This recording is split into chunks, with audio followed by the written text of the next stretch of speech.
Stars and Over the Moon. Welcome to the Landing Strip with Nick Lynham and Mikey Garcia, presented by From Financial. Welcome back to the Landing Strip. As the Winnipeg Jets, are they hot? Is the tank dead? With the 10th overall pick, the Winnipeg Jets select. Got a little bit of momentum here. Liking to stack up those OT appearances as well. The Winnipeg Jets moved to 4-0-2 since the Olympic break with a convincing W against the Vancouver Canucks on their back half of a back-to-back. We see a set play off a brutal icing from the Canucks. Get the Jets on the board late in the second. We see Mark Scheifele put up a goal and 2 primary assists. We see Gabe Vilardi with magic hands on the game tire. We see Josh Morrissey put himself into the Jets franchise record books with a pair of his own. The points, he passes Dustin Byfuglien for most points in the Jets franchise. And he tied Enstrom for most games as a defenseman in this franchise. Big night for him in his return. And we got some new look lines, some new look debuts after the big trade of Logan Stanley and Luke Schenn. And we got a Kevin Cheveldayoff press conference to dive into, as I thought this was one of the more... There wasn't as much Chevy speak, let's put it that way. There was a lot of honesty, or a lot of things that we could actually take from it, and we'll be diving into in the second half of the show. Let's get into it. Mikey, how are you doing? Doing pretty good. To think that a game between two bottom 6 teams, one of which being the very bottom team in the National Hockey League, would have me excited about wanting to go to the game, see guys play, and actually be entertained. That was not expected by me tonight. That was absolutely, the trade deadline really did a lot of heavy lifting in terms of both my mood and wanting to go see the game. Now look, anything I say about the game tonight to save us some time, going forward, you can just put the phrase, yes, but I know it was the Canucks. Just after everything I say, you can put that at the end of it, because that's, unfortunately it was against the Canucks, who are that bad. But it was good to see the Jets actually, generating some offense in terms of like the chances, Lankinen being a brick wall. We'll get into the whole spick of it, but there's only one way to start a game or start our show after a game like that.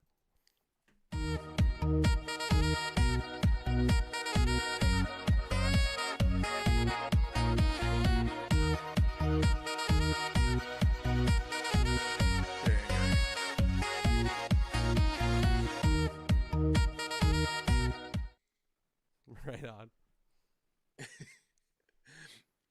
With that being said, we start off with the celebratory music. Who's our anti-tank commander tonight, Mikey? Who's getting the award? For me, that's got to be number 13. Good luck, Gabe Vilardi, with the absolutely dirtiest mitts that I have ever seen. Holy shit, that goal. That was absolutely wonderful. And without it, there's no overtime. There's no win. That one was just an absolute thing of beauty. Not many guys in the league can do what Gabe Vilardi does in close like that. It's impressive as fuck. And I'm going to give him my anti-tank award tonight for that goal alone. There's a couple that I could go to here. I see Joyce TK points out the schedule is doing a lot of heavy lifting right now. Yeah. I see Mike Friesen is saying we're winning round. I know Turd Ferguson reached out to a Discord feed. Might be into the edibles. Mapping out the Stanley Cup route. The duality of man on this night. I'm going to say the duality of having a team that can move the puck from the back end. I'm going to say Josh Morrissey's return is the anti-tank commander. Seeing him back. Tough start, I actually thought. I thought the first period was a bit of a rough go for him. Now he's missed some time here. He hasn't played since the first period of the Olympics. That's to be expected. But the Winnipeg Jets having their best D-man back, him getting involved on that power play goal, him scoring the winner, him etching himself in Winnipeg Jets franchise history. It's hard not to give it to Mark Scheifele, who's got 8 points in 2 games and was a primary assist on both goals that he did not score. But I'm going to go the return of Josh Morrissey is the anti-tank commander on this night. Yep, that's a good one. It's Morrissey was real noticeable, and it's crazy when you say it like that because it hadn't really sunk in that the last time he played was the first period of the of the Olympics there. So that's crazy that he's been off for so long and was able to, like you said, shake off a little bit of rest right at the very beginning and then kick it into high gear. Over on YouTube, Terry Ferguson's anti-tank commander is 44, and Rihanna's is the anti-tank commander is Vancouver's goalie for not getting a shutout. It sure looked like he was gonna for long stretches of this game.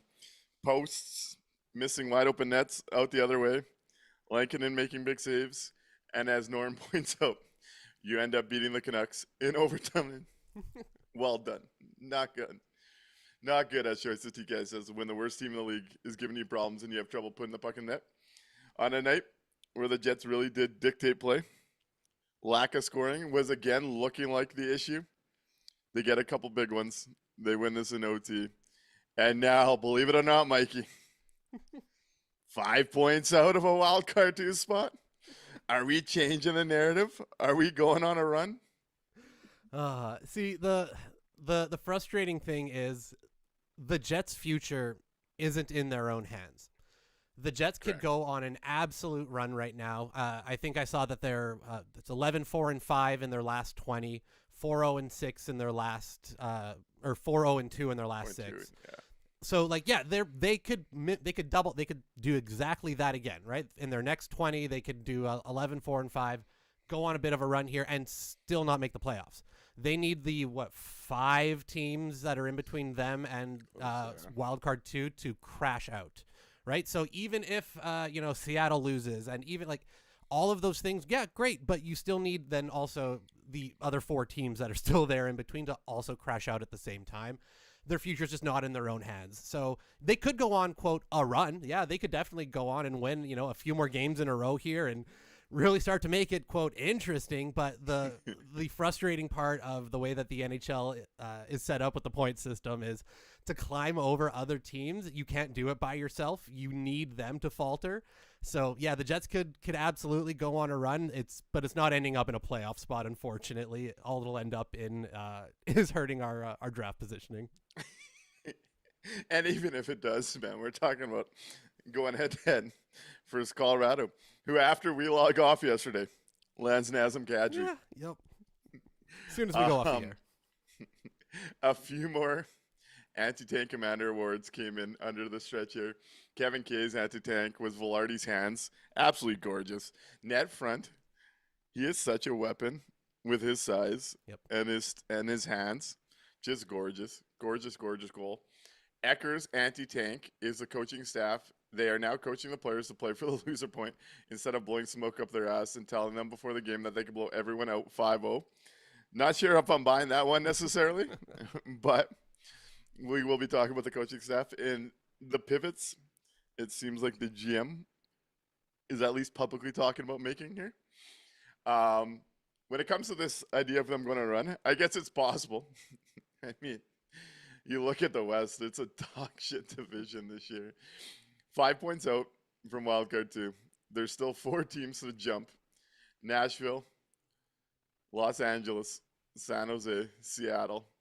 In the last 10 games, all of them have been pretty mid. To get to wildcard 1, it's just not going to happen. You're looking at 10 points. So, hey, here's what we're talking about here. I think the bottom 5s, unfortunately for my tank dreams, becoming a bit unattainable in this last stretch. They've now passed St. Louis by 5. And we talked about, let's look at this from both directions. We're 5 points behind Seattle. They have a game at hand that they're playing right now, so we'll see where that goes. We talked about this outside the Olympic break. On average, since the Jets have returned, it takes 17 games to catch a 5-point deficit. There's 20 games left, and there's 4 teams in between there. I still don't buy it. And also, talk about going from excitement of a high pick to, I guess they're drafting in the mid 10 range, not making the playoffs, or getting hammered if you get there, and being really screwed next year. I guess that's what we're talking about. I mean, yeah, it's, again, nothing's impossible, right? If they run the table, right? The last 20 games, they go 20-0, right? Could happen. You never know. Anything's possible. But is it realistic? No, unfortunately, right? Even if, like I said, you ride this wave for a little bit and it feels good, you're not going to have 4 other teams absolutely crash out above you. That Pacific's bad. It's bad. It is. It's pretty bad. I'm getting nervous. It would be an all-time absolutely epic collapse by 4 teams to have the Jets go in there. But hey, like you said, anything's technically possible. The math still works for them, technically. As Mike Friesen says, the Kraken are going to regret their awful deadline. Jets improve their team at the deadline more than any other or most other teams. We trade off our dead weight and get better. It kind of feels like while collecting some assets. I do like that take from Mike. Yep. Jay says the Avs are shaking in their boots. We didn't get to talk about the Avs thing. What'd you think of the Avs? Last minute blockbuster. Adding Nazem Kadri to the Central Division. That plays into this entire conversation right now we're having, because that's the team waiting for Winnipeg if they go on this miracle run. It's the arms race, right? You look at the teams in the Central, and they're loading up because all the other teams in the Central were also loading up, right? It's an absolute dogfight in our division right now, which, again, it should really be the signal that you're not ready for this, right? We don't want to be getting into that fight right now, I don't think. But hey, if they do, that'll be a fun one to watch. As for Kadri specifically, after having it nixed earlier on, it sounded like by ownership not wanting to retain and back and forth, and it was pretty surprising they were able to get that one done. It's a homecoming for Kadri to go back to Colorado. You know what? I liked what Colorado did last year at the deadline as well, and we saw what that playoff series ended up looking like. We'll see how it goes again this year. They are stacked down the middle, and that's real scary to go up against. Nate McKinnon, Brock Nelson, Nazem Kadri, Nick Roy, down the middle of the ice is terrifying. Now, I was criticizing right before we got off Conroy because I liked what he did early, but I thought he had to get off Kadri and or Blake Coleman. Ends up getting a future first. And I like betting deeper into the first rounds of teams like the Avs, who have no prospect pool, who are very dependent on certain players, and Makar's about to get paid. That cap situation is interesting. I think Calgary did a smart thing. Yep. Betting later into 2028, maybe even 2029 for that first round pick. But Colorado is in it to win it. That is got to be the favorite coming out of the deadline. Yeah, absolutely. Got to be. Yeah. Choices does point out the schedules, strength of schedule, the rest of the season. Jets 12th, Seattle 18th, San Jose 29th, Utah 28th, Kings 32. And Real DFV points out the Avs not only got better, but take a piece that the Wild really needed. Like that takeaway too, as the Wild, big question mark, still down the middle. Let's stick back to the Jets, though. Let's talk a little bit about tonight. Let's start with Josh Morrissey. Comes back to the lineup. Only misses, 5 games? 5 games. Now, etched in history in this market, most games played by a defenseman. Officially will be by himself next game in that department. Most points by a defenseman in this market, or for this franchise, sorry. That includes the Thrashers, obviously, not Jets 1.0. Is Josh Morrissey, the longer he's sustained this peak we've seen over the last 3-4 years, and now the records he's holding, is he the Winnipeg Jets 2.0 GOAT defenseman? Does he surpass Dustin Byfuglien in the memory of Winnipeg Jets fans when you think about the number one defenseman we've seen through 15 years? So in terms of, if you're looking at just the numbers on paper, it'd be hard to argue it, right? He's got the games played right away, points, goals. I'm sure are probably next up in the list of the things to take down. It would be hard pressed to say like, no, how could that guy not be? However, there is the one other intangible thing that Dustin Byfuglien brought to the ice, and that was just his presence, right? The sheer presence of Dustin Byfuglien, the size, the skating, it was something special. It was especially in a time where the Winnipeg Jets were so lacking in high-end talent, in somebody that was the exciting game breaker. Dustin Byfuglien could absolutely just steal your breath from the back end. So no, I don't think quite yet. In the moment, it still feels like most people would probably still pick Dustin Byfuglien. But if Morrissey ends up re-signing with the Jets after this next contract, and if he finishes his career as a Jet, the numbers will be so far beyond that. He'll have a real bigger claim to it. But at the moment, just passing Byfuglien, I still feel like there's that nostalgia factor, that vibe of Dustin Byfuglien that keeps him at number one. Interesting.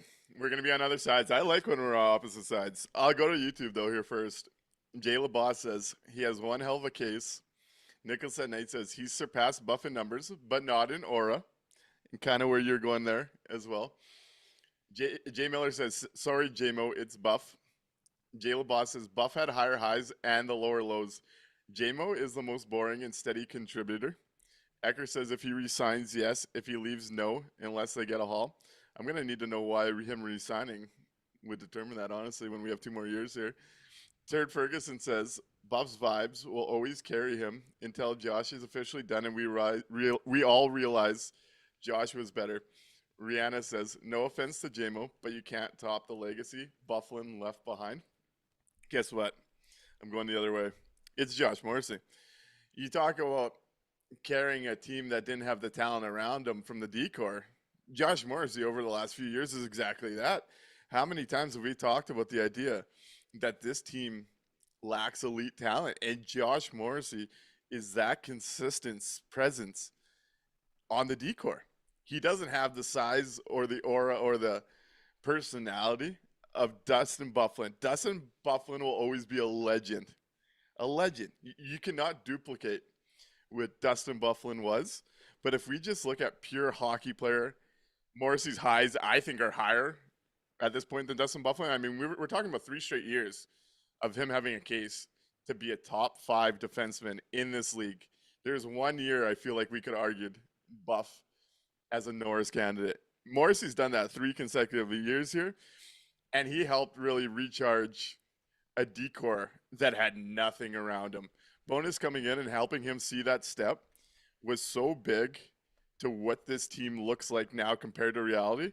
Josh Morrissey's that guy. I'm going Josh Morrissey as the number 1 defenseman. He's got the resume now, but I do think if you just look and analyze the hockey player, he has been more impactful as a number 1 defenseman with less to work with than Dustin Byfuglien during his prime years.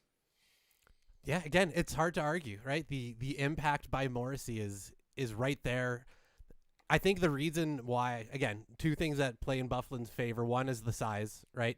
People especially here in this market, they love a big boy. We just saw it with number 64, right? The big man is always going to get that little extra bit of love here.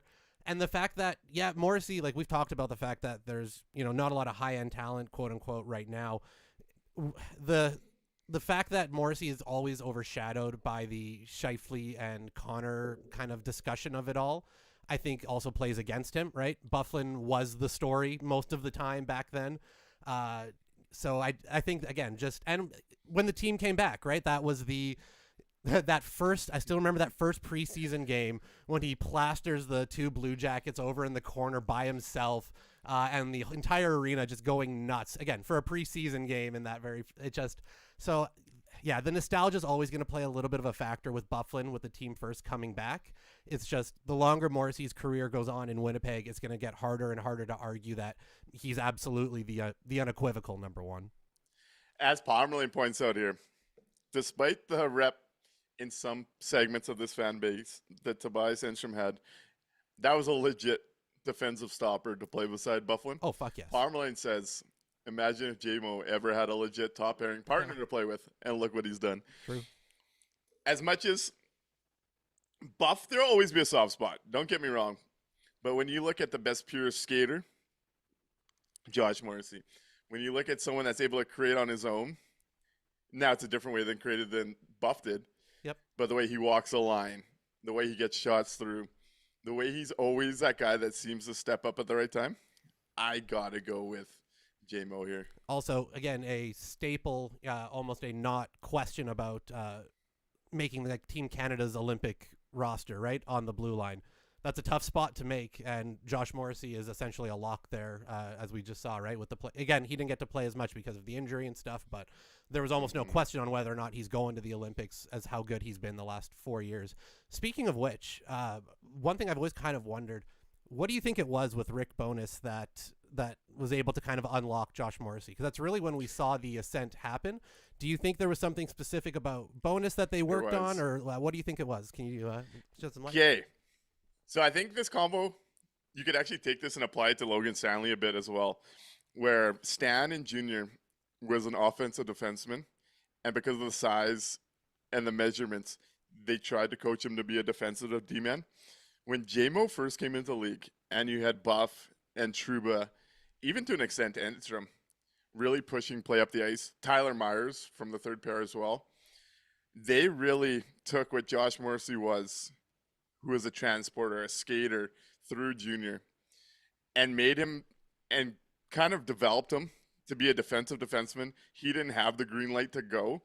And it seems like as soon as Rick Bowness came here and wanted to unlock the defense with the rush to create an attack with 4 guys, Josh Morrissey got that green light and played more to his natural strengths rather than being so focused on an area that when he was younger probably wasn't a strength. Rick Bowness really unlocked the skating, the confidence, the offensive side that Josh Morrissey really was as a younger player. I think that's the biggest key here. Now, you hear that from a coach too, like a coach calls you and says, hey, I think you can be in the Norris running. And like he was nowhere close at that point in his career. Is a pretty crazy endorsement, probably, to hear from somebody. Probably pretty motivating. But they really did unlock J-Mo's skills by freeing him up to be a part of the rush. Go look at any of the numbers, underlying numbers, with J-Mo on the ice with 55 and 81 versus them with any other D-men. It's such a stark drop-off. Yeah. J-Mo plus Ehlers as a duo was some of the craziest gaps we've ever seen as far as duos. J-Mo pushing the play up with a guy like Ehlers. He wasn't looked at that way by Paul Maurice's staff, and Rick Bowness right away saw something that unlocked that. And I think that's a huge credit to Rick Bowness to me. It's the biggest thing he did for this organization outside the whole vibes, cleaning up the locker room, getting Wheeler out of here. Unlocking Josh Morrissey's true talent level is a huge credit to Rick Bowness. Absolutely. Great. Yeah, that's just something that's always kind of, wondered what the shift was. And yeah, you're right. It's the fact that they decided to start having 4 guys in the rush. You want that you want the defenseman actually skating the puck and him being given the opportunity there. That's great. Thank you. No problem. Another big Jet star that had another big night to hurt the tank. Didn't like his first 3 games out of the Olympics. Have liked his last 3, where he's compiled 8 points in 2 games, including 2 game winners. Some goals in big spots. He scores with, 12 seconds left in the second on that set play. Yeah. Jonathan Toews wins his draw. Mark Scheifele snipes. He sets up Gabe Vilardi. He's on the ice, sets up J-Mo for the game winner. He was all over this one, creating chances. What are you seeing out of Mark Scheifele?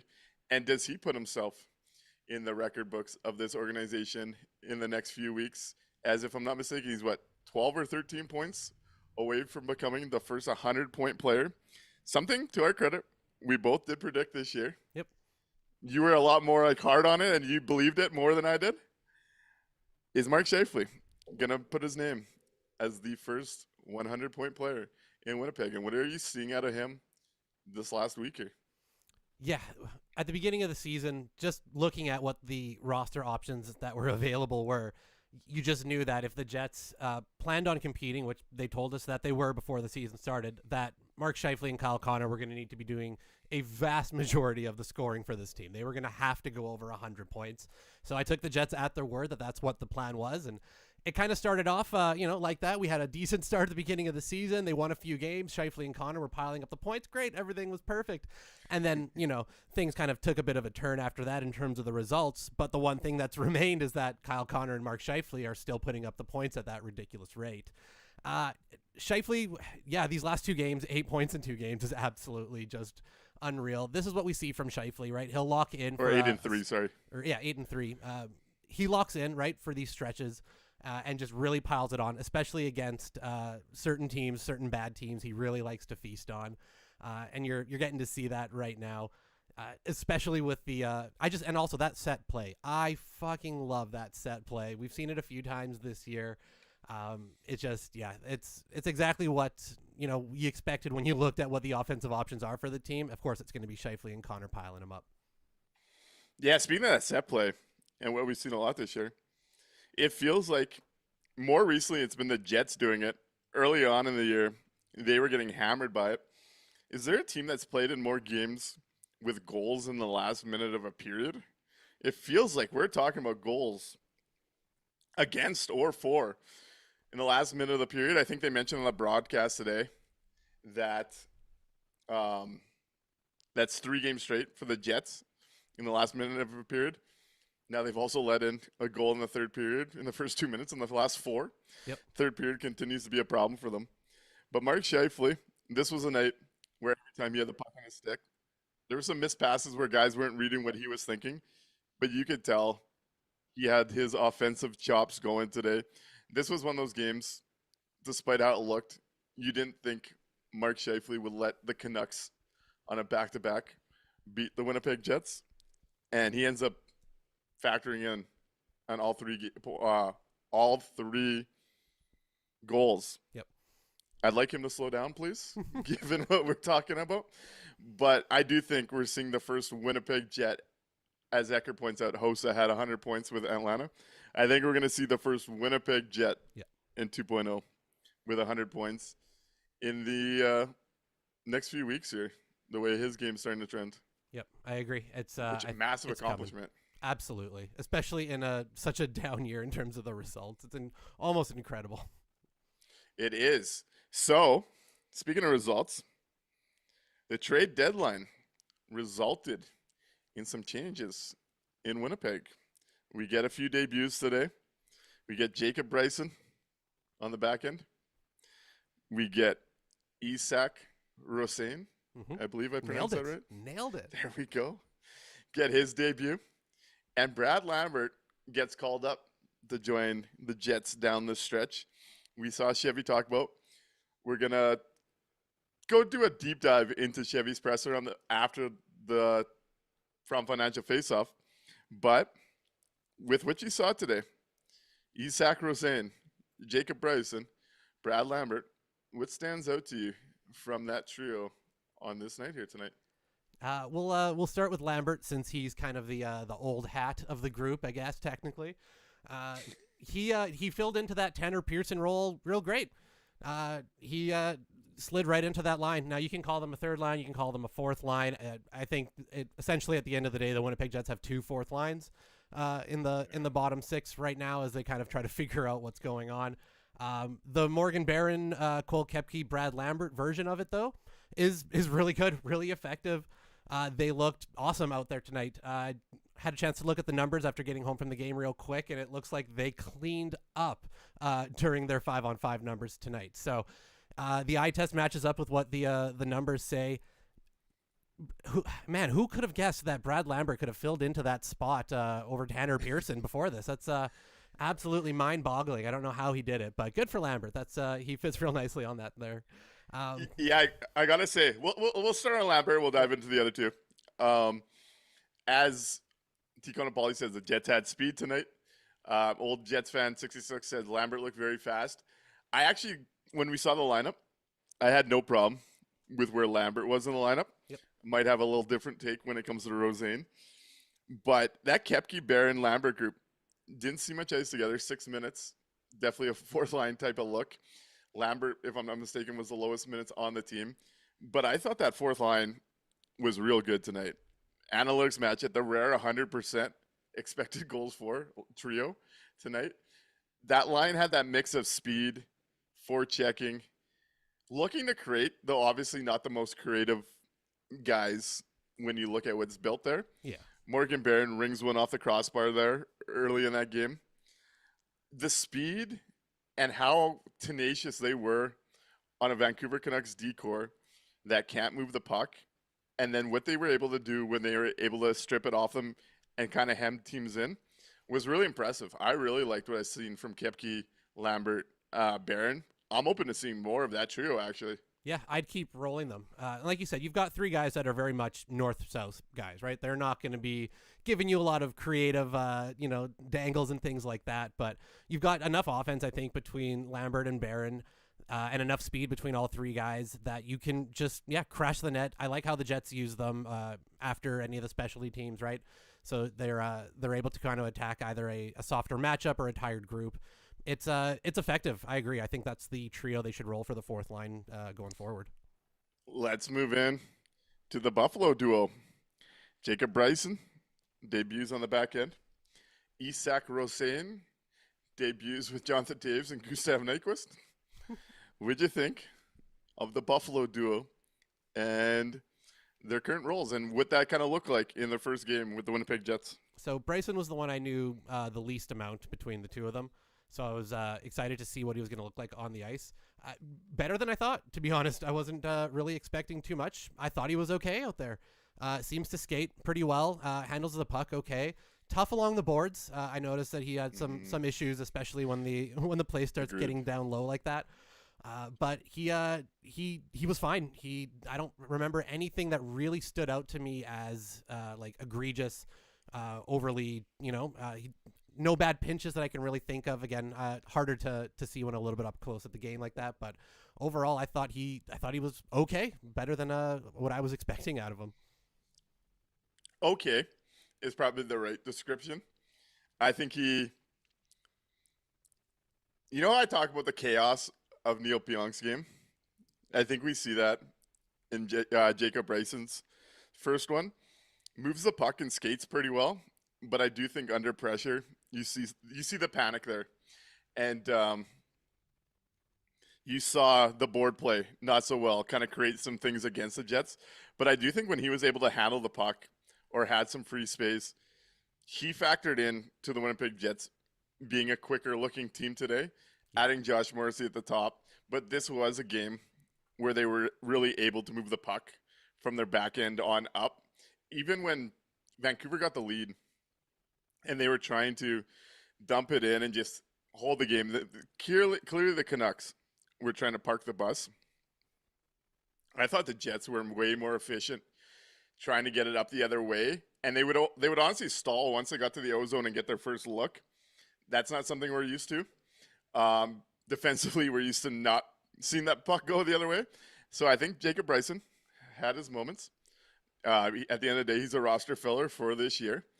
But for me, upgrade on what we were seeing and the stylistic type we were seeing on the third pair. Not quite the size people are going to want. And there is issues in his game. But I liked what it was able to do through the Jets game of being able to play quicker. Worked for me. Yeah, like the Stanley, side of it, aside. I don't know. That's a terrible way to say that. You can take the feelings that you have about Stanley, out of it for a second, whether you like him or you don't like him. It just, when you watch the way that the entire group gets to play, the way that the Jets system works, when they have defensemen who are able to move the puck out, it's night and day, right? Like, it's just absolutely night and day. That doesn't mean that all of a sudden this is a great team and they're going to, start rolling with the Colorados of the world. But just seeing the way that they can execute the system so much better when they have that ability to skate and move the puck from the back end, it's night and day, right? So I hope, some people, after the emotion and the feeling and the, all of that is set aside, you can look at the way the Jets have played these last two games without two of your boat anchors in terms of being able to move the puck out of your own end. and just understand that the way that the Jets want to run their system works so much better with defensemen who can skate with the puck. It was on display quite a bit tonight. A few takes on Bryson, and then we'll get into Isak Rosén. Rihanna said, knowing what Bryson's struggles were going into the game, I was prepared for what I saw. He was good, but we also see where he needs to improve. Nice knowing that got going into tonight. Tico Napoli says, pressure Bryson in the playoffs. I could see the trouble coming. But Mike Friesen says, Rosén started on the real fourth line. Taves got a start today, but sucks so bad. What do we think of the big trade piece, Isak Rosén, and where he started today? What did you see from him as a player? And do we think that's a situational fit for him to maximize who he is? All right, look, I think we all know that it is not a situational or stylistic fit to have him play on the, like Mike says, the real fourth line with Taves and Nyquist. I will also say that when I first saw the lineup today, I crashed out pretty hard over it. Again, we'll talk about putting emotions aside. I have to do the same thing because I crashed out real hard on it of, oh my God, here we go again. Scott Arniel doesn't know what the fuck he's doing. What is this lineup? I did. I absolutely did. And then I calmed down a little bit and I took a breath and kind of stopped to think about it and saw some of the comments from pregame and then postgame as well. The kid got in at 2 a.m. last night. They skated at like 7. And you put him on a fourth line, limited minutes, with another guy who's also Swedish in Gustav Nyquist. Sit him next to him on the bench. They can speak to, all right, I'm willing, and I hate doing it because I don't like Scott Arniel. I'm willing to give him the benefit of the doubt this one time. I'm going to give it to him this one time, as long as we can all agree that it is not the right spot to have him with Jonathan Taves and Gustav Nyquist going forward. Taves cannot offer him anything on the ice that he cannot get on any other line. If you want him to be paired up with Taves to, learn to be an NHLer and, he can live in his beach house like Sid and Mario, cool. They can live together all they want. He doesn't need to be on the ice with him. That's not the right spot and the right line for him, just right off the bat. But I'll say I'll give Scott one. He gets one game like this. We've got 2 days off in between. If we don't see Rosén up on the higher line by Tuesday's practice, then I'm going to start coming for Scotty again. In terms of his game itself, I think we saw a lot of what the scouting says, right? There's speed there. You know that the offensive looks are going to come. When he is pressured, there's some panic. You could see it. It was tough in the offensive zone a couple times. But again, he got in super late, early morning practice, brand new team, doesn't know anybody. I'm willing to give him a pass. I'm real excited to see him going forward. I'm excited that I got to see this first game. It's weird to see a 27 out on the ice again so soon. That's a tough one. Numbers get exchanged all the time, but it was almost like a little bit of whiplash. You're like, whoa, hold on a second there. But if anybody can hopefully fill the hole in our hearts that our speedy Danish winger left, hopefully it's a speedy Swede. So I've still got high hopes for Rosén. Couple comments over on the chat before I dive into my thoughts tonight. Tico Napoli says, Rosén not set up for success playing with JT and NyQuil. Al Camino also wants to encourage you, Mikey. You're not wrong, Mike. He doesn't know what the fuck he's doing. Your anger is a gift. Embrace it. Rihanna said, Rosén definitely needs new linemen. No offense to Taves. Tico Napoli said, put Rosén on the first line instead. AI, or does he play that wing? So, here's my take. As I kind of made it clear yesterday, just based on reading scouting reports and watching limited video, we're all learning about Rosén here as things go on. I think I saw the same things you did.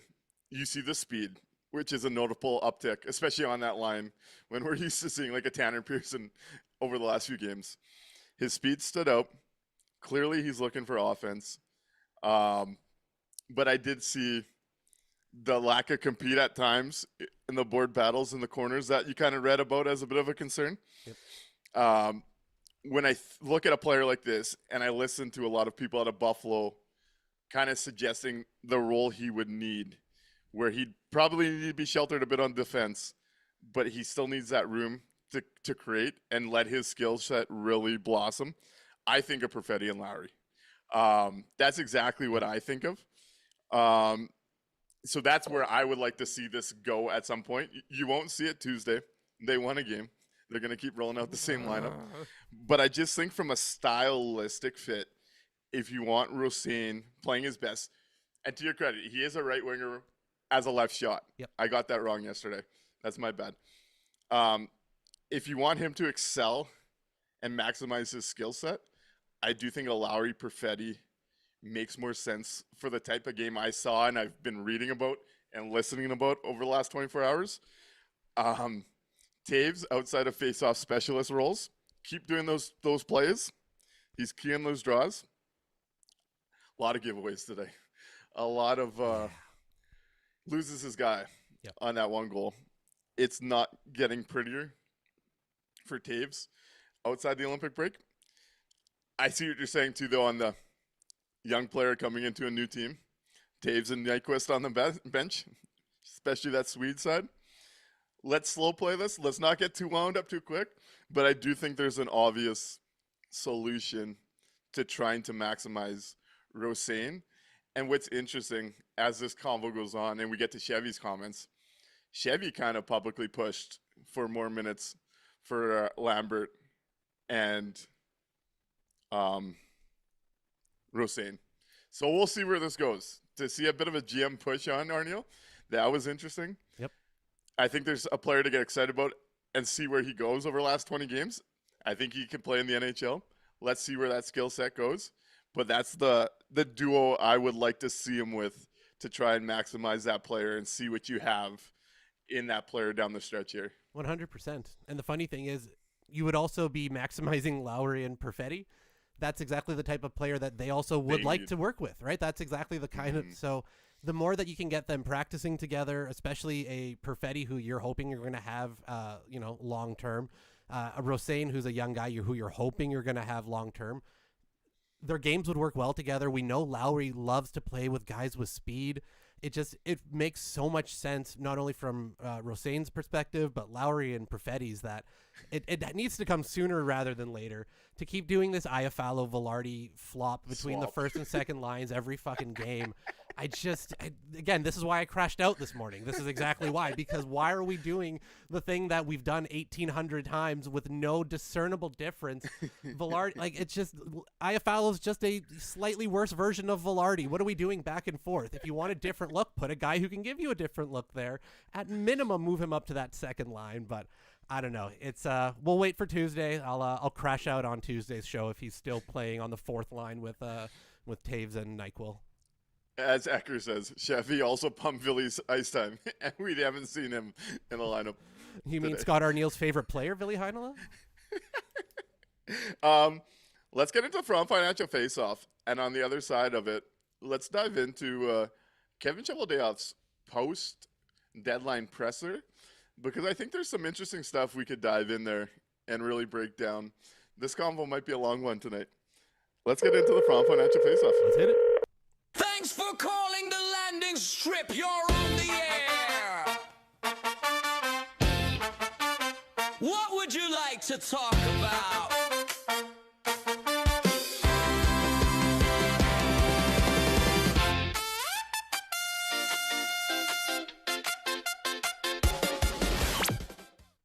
Right on. We'll be opening the phone lines 1-204-800-0409, 1-204-800-0409.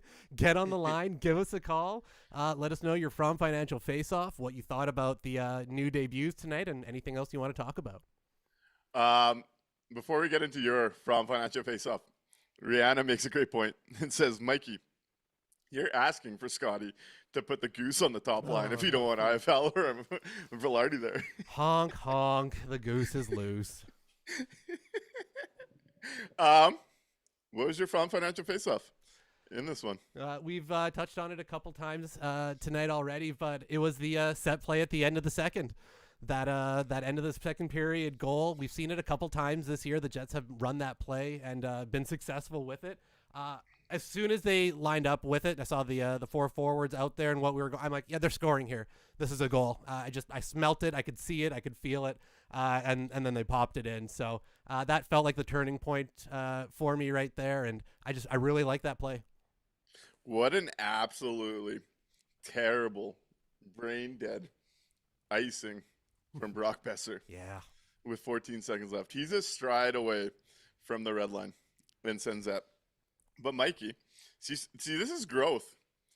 You want to bitch about our Neil, and then you give him a from financial face-off. Look at this. I believe that all belongs coaching, to baby. Davis Payne, who draws that up, if I'm not mistaken. I don't know, man. That's a coaching call. I'm pretty sure that one belongs to Davis. They get the from financial face-off. They drop the set play. 4 forwards out there. That's the type of offensive creativity I like to see from a coaching staff. Yeah. We always see it when it comes to D-zone draws and protecting goals. I like to see it with the aggression of trying to score goals too, because at the end of the day, whoever scores more wins, right? Yep. Like that call from the coaching staff. Over on YouTube, the From Financial Faceoff from Ecker is a shitty Vancouver team, and that's a shitty Vancouver team coming in, flying into town on a back-to-back. Don't want to lose sight of that in this one. Rihanna's From Financial Faceoff is Gabe the Macarena Velarde, the power play goal. Again, that's going to be on the highlight reel of the season. To have those hands in tight and to do that to a guy that's just dominating the game like Kevin Lankinen is just gorgeous, gorgeous stuff. Tico Napoli's From Financial Faceoffs is Jets almost goalied to save the tank. Lankinen wanted this one. Yep. Ecker says too, Taves drew that up, not Davis Payne. Did you see it last year? No. Maybe some Taves credit instead of the bench. Hey, there you go. All right, you got me, Ecker. My From Financial Faceoff is going to be a bit of the style of play the Winnipeg Jets play today. We saw more up-tempo pace game from them than we've seen most of this game or this year. How often have we talked about a slow, grinding, hard to watch team? Yep. We didn't get that today. We actually saw a team that looked shot out of a cannon at times. And offensively, despite not scoring, we did see forwards. I thought Lambo actually did this really well, which surprised me. And it wasn't just him, but it was notable. He was part of it. We saw the Jets forwards doing a good job getting to the net. They just couldn't finish. So the uptick in team speed, puck movement, and playing a fast game, and offensively creating and getting numbers to the net are going to be my From Financial Faceoffs in this one. Hell yeah. As Parmalee says, they weren't boring to watch tonight. Yep. That's absolutely. Again, I just compare this game against the Canucks to the, go back before the deadline. Yeah. It's night and day when they can actually execute the system that they're trying to run. And look, hey, like we've talked about before, we'll give flowers when they're deserved. We'll give criticism when it's deserved. Scott Arniel sucks when it comes to any type of roster decisions. We know that. But they run a good system. They ran a good system last year. And when they have the horses to at least somewhat run it this year, they can look entertaining and decent. And, outside of some bad luck with the puck, like squirting through the crease or Lankinen going, absolutely ham at certain points, the Jets would have scored a few more goals tonight. So, yeah, it's the system works when they can actually have the right players to execute.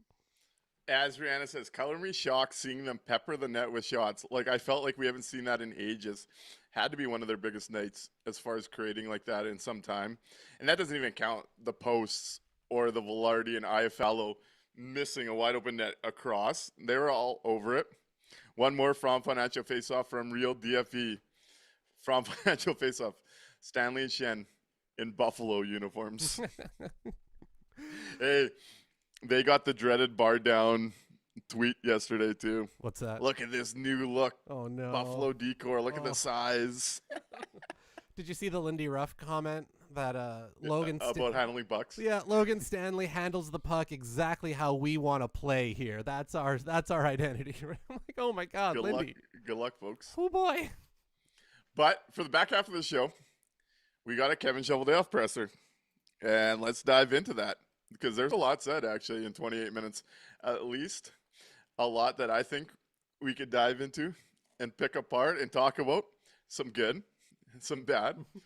Let's talk about Kevin Cheveldayoff's presser here.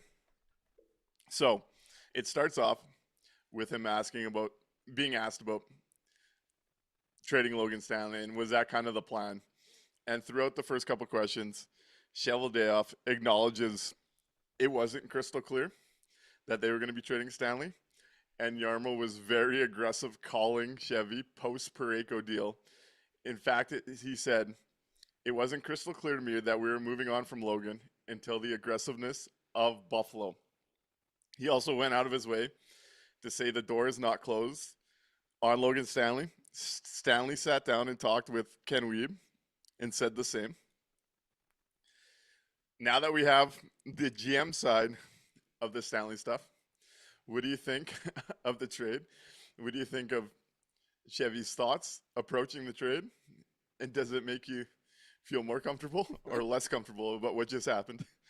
So much less comfortable. It reinforces that I think I was right about their process and their thinking leading up to this whole situation, that the preference would have been to sign Logan Stanley, that they hadn't really considered the possibility of the trade until the aggressiveness of Buffalo coming into them, a deal falling into their lap, essentially. Yeah. It read to me that they were going to be okay going through the deadline with no trade and no deal with Stanley and reopening the negotiations in the summer. I think that's what the plan A was going to be. Until Buffalo came knocking with a deal that you absolutely would be insane to pass up. At that point is when they pivoted. So, one, I hate it because it tells me again that they would have rather had signed him when everything is telling you that the route that you ended up going on was the right way. And two, that in the summer, once Logan Stanley goes out to the open market and maybe doesn't get the deal that his agent told him that he was going to be able to get, that he's going to be right back in Winnipeg next season, locked up. So I'm real worried about it now, how that's going to look in the summer, and I'm just hoping somebody else decides to come in and make that mistake. So before I dive in, I want to give Rihanna a shout out. It says, I was genuinely impressed with Chevy's presser. Like, he actually gave answers. He must have had a fever. So my big takeaway on the presser as a whole, I do think this was like the most open and honest Kevin Cheveldayoff we've seen, which was interesting. This type of approach and being more transparent is welcome to someone like me. Yep. I enjoyed it, actually, for once. There wasn't a lot of bullshit. Now, am I going to agree with everything he says? You're going to find out. Not quite that. But to his credit, I would have loved this type of approach from Kevin Cheveldayoff more often, quite frankly. Do you think any of the criticism from the last press conference reached his ears and maybe influenced the answers that he gave this time? Could be. I guess we'll see. I mean, last year, though, I guess it was easier last year when they were pressing trophy teams. Yeah. He was doing podcasts and stuff throughout the year. Easy to do when you're winning, but just, in comparison to the last press conference that we just had at that mid-season one where he essentially thought that we're all stupid, the night and day comparison is pretty stark. So it was actually enjoyable. Yeah. So diving into the Stanley stuff, Norm says, has Buffalo signed him? Please say they have signed him. And Choices says, so Chevy does nothing and lets other GMs make mistakes. Seems to be a pattern. So, yeah. I wouldn't expect him to close the door publicly, to be fair. And I do think at the end of the day, if the Winnipeg Jets and Stanley's camp had been close on a deal, I think that would have gotten done. I still think, just from a business perspective, the fact he wasn't signed shows me that there was enough of a gap that the Jets were at least uncomfortable doing it, because I think we would all assume that would have been their number one priority. Especially with him kind of saying, hey, it wasn't crystal clear we were even going to move him. It's safe to say they were in it. I still think, unless things go real south in Buffalo, that there won't be a reunion. Now, if things go the way I might think they might, you might see a cheap deal back here this summer. Mm-hmm. Would rather not. But thank you, Jarmo. for being really aggressive on the Stanimal and saving us from ourselves. Really appreciate that.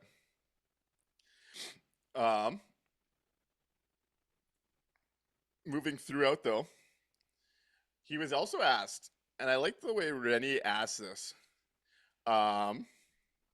He was asked about the return he got, and Chevy was quite happy with the idea. They addressed immediate concerns while adding future assets to make it happen in the second and the fourth. And then, as a follow-up, Rennie had kind of asked when he knew he was going to be a seller versus a buyer, and if at all, given to how married to the org. Now, he didn't phrase it like married, but he said, we're confident that you still trust in this core. So Rennie had asked if he was out there at all looking for impact with term to kind of help that core after this season. And I thought his answer was really interesting, where when he was asked about that, instead of talking about looking for impact pieces like that and like be like, oh, we didn't have the assets like he did earlier in the year, he really talked about and took the question in the pathway of the prospects and how impacting the future of this team is going to depend on guys like Elias Solomonson, Brad Lambert, Isak Rosen. And he also was very giddy about publicly telling everyone, hey, that second round pick could be an asset. Do you read into the idea at all that when he started evaluating this team's needs, he wasn't chasing impact moving forward like we've kind of heard with the 2Cs and whatnot with term? And he starts talking about a bit of a youth infusion in Winnipeg and talks about the prospects needing to come along to help this core rather than a trade for a core type player. So it didn't surprise me for the fact that for the last, I think it was like the fourth press conference in a row, essentially that's what he's come to say, going back to the trade deadline last year when they weren't able to land the big impact piece from outside.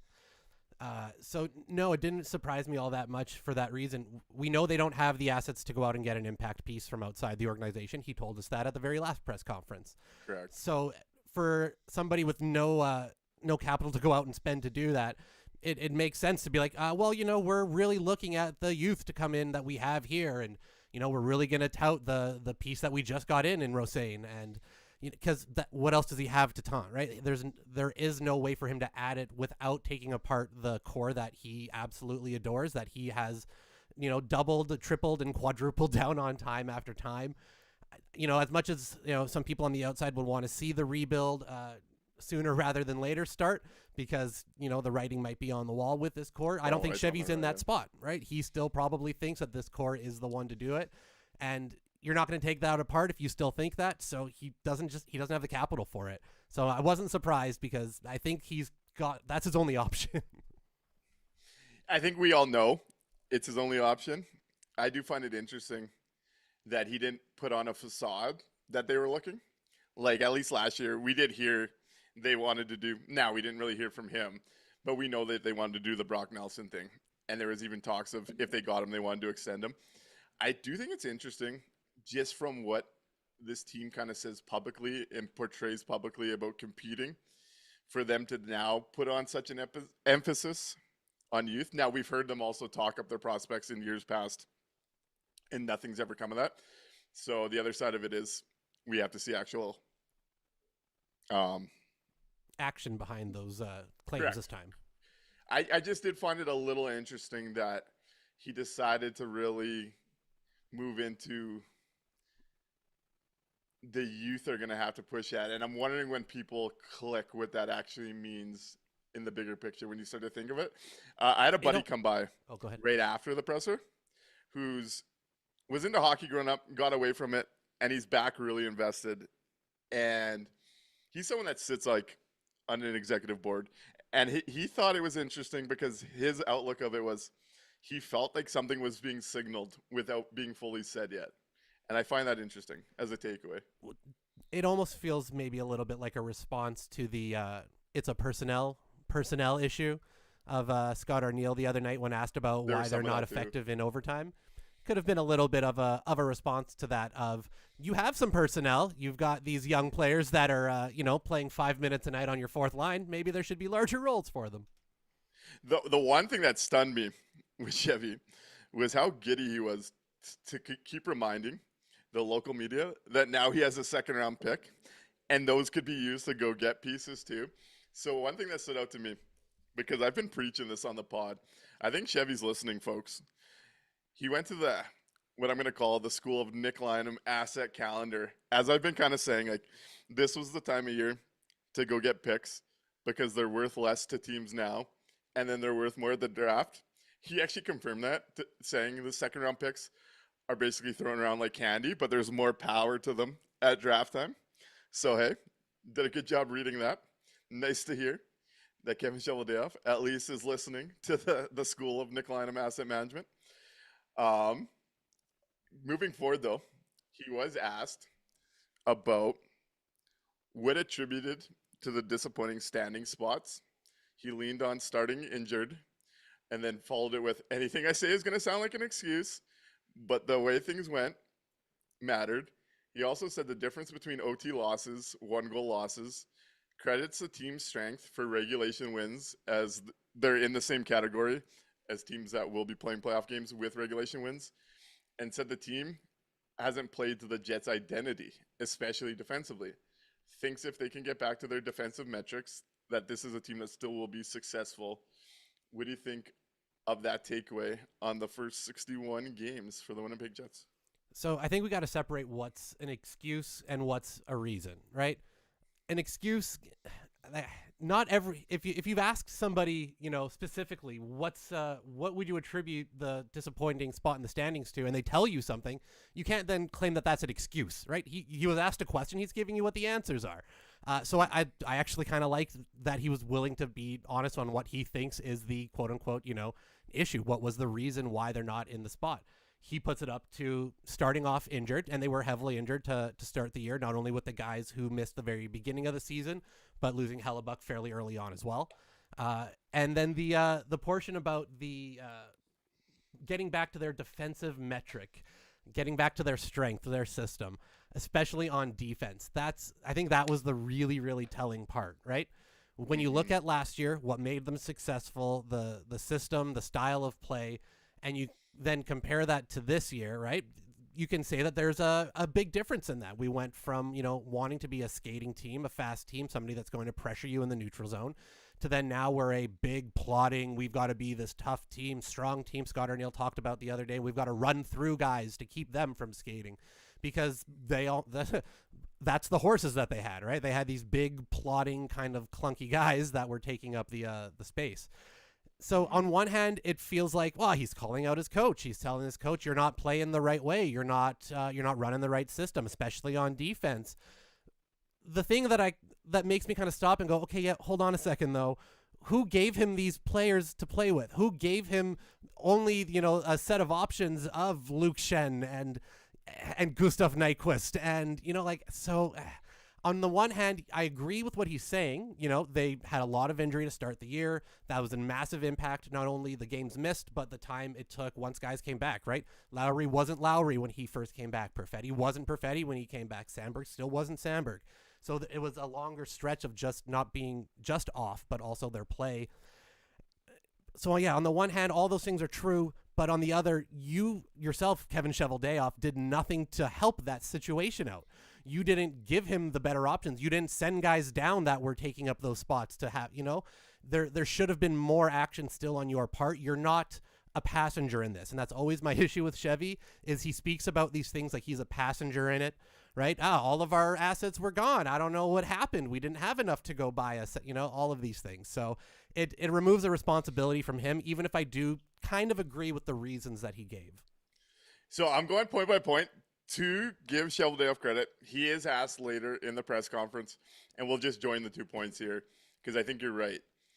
He is asked about building an older, slower team, and he does talk later in the presser about I think we saw an interesting dynamic. So we saw Arniel bring up the personnel thing publicly. And that's a shot directly to GM. No matter how anyone takes it, you bring up personnel, that's one man's job. Yep. I do think this presser, we saw a little bit of pushback from Chevy, though it wasn't necessarily on that point, because he did say it starts with him. They looked at their options when it became obvious certain players might be leaving, which is obviously Nick Ehlers, and he failed to get guys that can play in those slots. He did actually acknowledge that, to be fair. I do think the injury stuff at the beginning is somewhat fair, but they also overpaid Taves and gave him a no move clause, knowing Lowry was going to be missing time. Like, you can't lean on the injuries too much when you look at what your backup plans were and how much they flopped. When we talk about the difference in OT and 1-goal games, a lot of people want to look at that as luck, and at some point it's going to turn. But I do think when you look at this roster is structured to lose those type of games with the lack of scoring talent compared to years past. So again, I think that goes back to the roster. You could hope that you get a couple more of those coin flips, but when we look at OT and we look at what's been playing in overtime, that's a direct call to the roster and the lack of ability to get over in those games. The team strength and regulation wins is fair. It's why I think all of us do think this is a pretty mid team. Not a playoff contender, but not a bottom 3-5 team, and we're hoping to stay there. Unfortunately, it won't be the case. The identity stuff is interesting because I do think that falls into coaching and structure, especially with the defensive side of things. He also did talk about their special teams falling and the coaches really needing to figure that out. So when he was asked about assessing Arneal's performance, he didn't really give it a resounding defense. He kind of talked about some things that need to be better and how they're feeling it with how the things have gone. You could see the stress on their face, all that kind of stuff. But he did also acknowledge that it was on him with the offseason, so he can't put the blame on the coaching staff, to be fair. Absolutely. Some more going through this availability. We learned that Lambert and Salo are going to be 2 of their 4 call-up slots. So they did a paper transaction with Salo so he can go back to the Moose should they make the playoffs. So there's 2 more slots open. He mentions some other guys getting an opportunity with some of those slots. One of them, Tico Napoli, is going to be pumped to hear this. Chevy does say, I hope we do find an opportunity down the line for Tyrell Bauer. Is Tyrell Bauer going to be one of the 3 or one of the 4 call-ups if you hear that? They want to reward him. Yeah. He puts his body on the line for this org. Yeah, that's just a gift for Ticona. That's he like we said, Chevy's a fan. He watches the show. He really loves Ticona Pauly, the mayor of Transcona. That's the only reason why you would be doing that. Like, you can't sit there and talk about how the Jets, they need an infusion of youth and they've got to have the skill and the impact is going to come from internal, and then go out and tout Tyler Bauer. Like, it's let's be realistic, right? Yep, he's a heart and soul guy, tough as fucking nails, puts his body on the line for the team. Makes a living playing professional hockey and, is awesome. Great. All those things are awesome. Is he going to move the needle in any way, shape, or form in your franchise at the NHL level? No. Is he going to be one of their call-ups? Maybe, yeah. You might reward him for the play down there, especially if the Moose find a way to drag themselves into the playoffs. But is that a needle mover in any way, shape, or form for this franchise? No. Hey, Tyrell Bauer will be really good for the tank, and he'll give people something to watch with fights. This year's over. Call him up sooner. Get him in every game. I'm cool with it. He's not an NHL player. He's not even a top 4 AHL defenseman. But you know what? Give the people what they want. Give T. Coney what he wants. Let's do it. Nyquist can grab a spot in the press box, and Bauer can be out there. Let's do her. He's playing forward now? Oh, no. Sorry. Yeah. My bad. I was thinking of Dewar. I was thinking of Walker Dewar, and I just ended up. Yeah, my bad. No, it's all good. He was also asked about not spending cap space. Obviously, the Jets went home with like 14 mil in cap space. And I do think this is where he's right. And collectively, us as hockey media, mainstream media, have to adjust. This is something I think, to toot my own horn here, I think we did pretty good figuring out where this market was going to go in the lead up to it. Because without the double retention slots, it's trying to it's created a bit of a backlog for the league. So many deadline deals use that it's harder to sell cap space. The new way to do it is what Chicago did with Mangiapane, right? Yep. It's finding those teams that are cap strapped. And in this league right now, there's a lot of empty cap space after the cap went up that teams went home with this time around. It's going to be really interesting to see how the execs pivot to what the new marketplace is. But I do think that was a fair rebuttal to that kind of question of taking home cap space.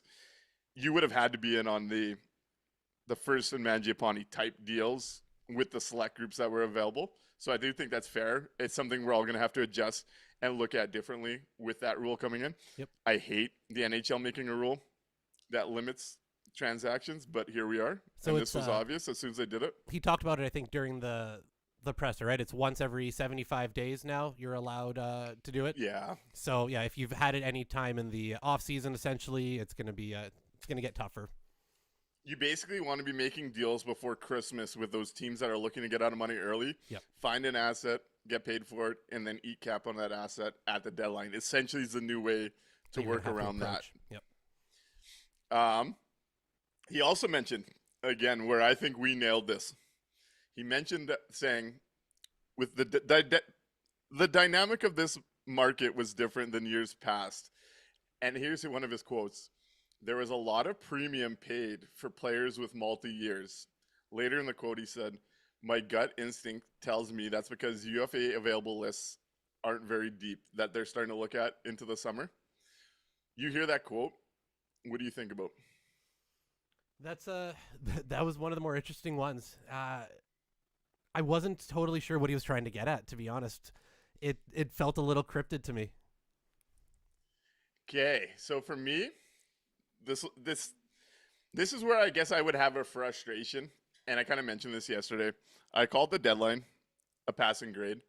They got the one they needed to get done. But this is where them not pivoting and understanding where they're at is a bit of a frustration point, because we talked up the idea you can get paid for a Barron because of term. You can get paid for a DeMello because of term. And that was out there. And he even said there was a lot of premium paid for players with multi-years. I would have liked to see the Jets get in on that premium, given where they're at. Yep. We see kind of the reaction to Toronto's deadline. I feel kind of similar about Winnipeg, given what we're staring down here.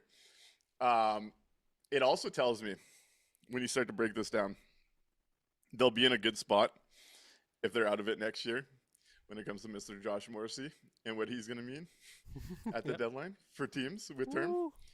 Just mapping things ahead. It also tells me, if you really start to map out where this league's going, if teams are looking at free agent lists, not very excited, and Winnipeg gets the scraps of free agent lists, we're not going to be able to retool via free agency, and we still do not acquire enough assets to retool to a contender level on the fly.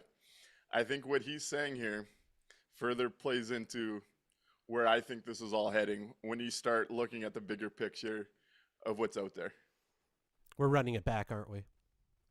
We are until the deadline. Yeah. Just an interesting thought, because I would like my GM to be taking advantage when there's a lot of premium out there and you're a team that's going backwards. Yep. Again, I think we nailed it. Was asked about what happened around the league, and the Kadri thing was still being worked out. But he had said the Central Division is a tough division. Obviously, there's some teams very deep in their competitive cycle or lifespan as an organization. And the one thing I think was missed, I think the media did a good job. That's the quote I would have loved to follow up on with a simple, where do you guys think you are in your competitive lifestyle or cycle? Because that was the moment when he starts talking about other teams in his division being at the peak of their competitive cycle, and you look at what Winnipeg wants to accomplish, how does that work against each other? I wish that was the follow-up question we got. I wish that was the one spot. I don't think we would have liked the answer.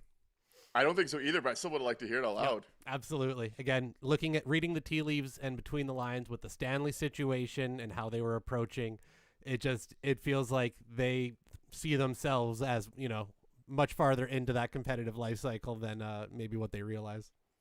So here's the quote that I think Chevy was pushing back on Arniel, and I think there's a dynamic here going on. As soon as Arniel went with the personnel comment, I was curious to see a response from the org. I think Chevy played it well, but I do see some undertones pushing back here. When asked about calling up Lambert, he said he should get an opportunity, or at least I hope he gets an opportunity to play with some different roles than he's been able to play when we've been in the mode of chasing playoff positioning, all that kind of stuff. So we know when he's come up, he's been a fourth liner. We know they look at him as a skill prospect. Is this Kevin Cheveldayoff setting a bit of a expectation for his coach and what he would like to see from the young guys as they evaluate down the org? And are we going to see Scott Arniel actually do so? Yeah, it wasn't even thinly veiled. It was, he flat out said he should get an opportunity, and then has to stop and catch himself to be like, oh wait, no, I'm not supposed to dictate lineup decisions. I would hope he would get an opportunity to play some different minutes and roles than what he's. The frustrating thing is we get the same answer all the fucking time with this. When they're doing well, it's no, we can't do it right now. They're doing well. When they're not doing well, it's well, they're not playing well right now. How can we move him up? So, no, Scott Arniel, I don't think is going to all of a sudden start playing Brad Lambert in he's not going to play up with Lowry and Perfetti. He's not going to play with Connor and Scheifele. He's going to continue to play. The best chance he has is playing with Barron and Koepke. That is honestly the best shot he has at any type of NHL minutes right now under this coaching staff.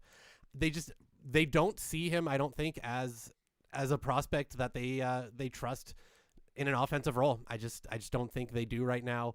Whether they're in a playoff spot or chasing a lottery pick, it seems a little strange. But I think his best shot to show anything is on that line with Barron and Koepke. So I want to touch on Choices TK's comment because it relates to the last quote, and then I'll get into the Lambert quote. Choices TK said, there was a market inefficiency last year pursuing players with a lot of term under the old cap when it was known the cap was going to increase. We talked about this with long-term on Sandberg. We talked about this with Kyrou before the no-trade clause goes in. Yep. EP40 before the no-move clause goes in. There was a window there that they didn't see. And he says, but not being able to adapt or see the trends is an issue for the org. And that's where the frustration of the term side of things was frustrating to me about the deadline. That doesn't make this an A+ home run. I think they won their one deal. I think for the situation they found themselves in, they need to exploit those market inefficiencies when they come up. Yep. And I think they did on Stan, and I don't think they did on a couple other spots on the roster. On the Lambert quote, definitely felt like a bit of a pushback onto Arniel. He had talked about bringing in these skill players, and coaches get excited to coach up this new player, and this is his opportunity to do so. I think that's something we got to monitor as things go on. Today was only the first game. There's 20 games left. But the GM's putting an expectation on the coaching staff here. He's saying, hey, here's some offensive pieces. Now it's back onto you, Arniel. I think that's a really interesting dynamic down the stretch here going into summer, honestly. It reminds me a lot of two siblings who are fighting in front of mom, but they don't want mom to know that they're fighting.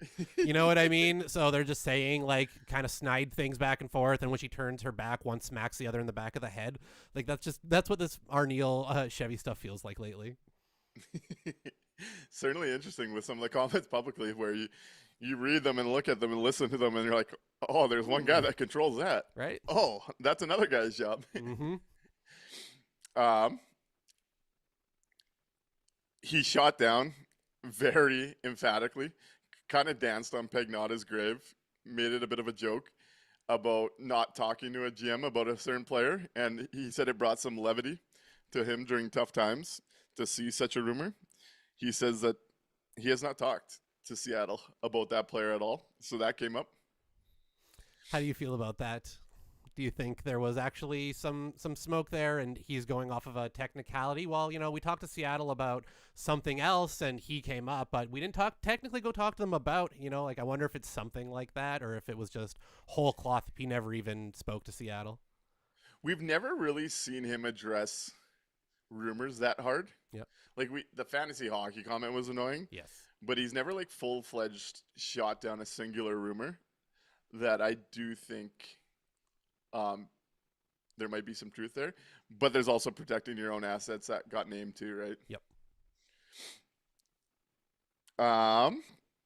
Found it interesting. He talked about the approach he took when listening on his players. So I guess when GMs text each other or call each other about availability, they either say prospect pick, which means they want a higher valued prospect, a lower pick, or pick/prospect where they want a higher pick. He says they put a value on a prospect more than a pick this year. Talks about how that works at a deeper level. So like we know, and I've seen some pushback on the trade because there wasn't a first round pick attached to it. I actually prefer the way the Jets did it. I look at Rosen and the spot he was in Buffalo, and on the market, he's probably worth mid-second round pick, maybe a high second round pick for a team that has some extra picks to take a shot on a guy that's close. Yep. And they got Buffalo's second. You turn 2 seconds into a first as far as value, that's all good. The fourth, in my eyes, comes from the retention on Shen. Yep. And Shen and Bryson were basically a contract swap about what Buffalo preferred at the depth of their group. I think, in my opinion, the Jets did get the equivalent of a first for Logan Stanley, but they did it in a way where they gave themselves 2 shots. And the thing with the draft, once you get to the mid-20s and later, it's all a crapshoot when you look at the odds. I'd rather have 2 shots than 1. I like that approach to how they approach the deadline and how they approach asset accumulation there. What do you think of that? Would you have preferred a higher pick, or do you like the prospect with a lower pick on the approach to where they are right now? Considering the Jets scouting success lately, I'm happy they went with the prospect somewhere else as opposed to the pick. That was that was a pretty good call. They need somebody a little bit sooner rather than later. Rosen's already on that path. He's already played a couple NHL games, killed it at the AHL level. Really well at the AHL level. And still only 22.